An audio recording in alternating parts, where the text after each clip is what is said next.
জামাতে ইসলাম এই দেশটাকে আফগানিস্তানে পরিণত করতে চায়। আজকে সকালে পত্রিকা বাইরেছে, আজকে মহিলারাও মিছিল করতেছে।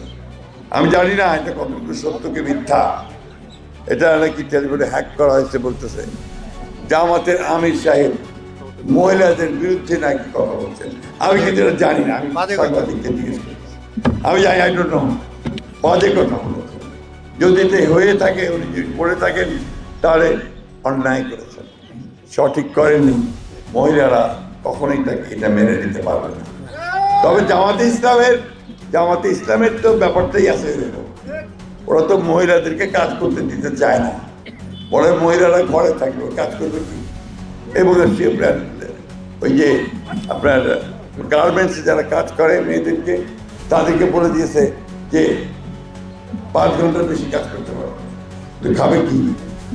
কাজ 8 ঘন্টা না করলে খাবেটা কি? তাই না?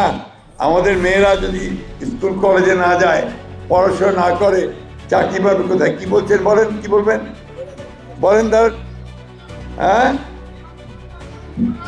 সরকারের ওইটাই ওই টাকা সরকারের, কোনো সরকার এই বাটপাড়ি পুরা মিথ্যা কথা।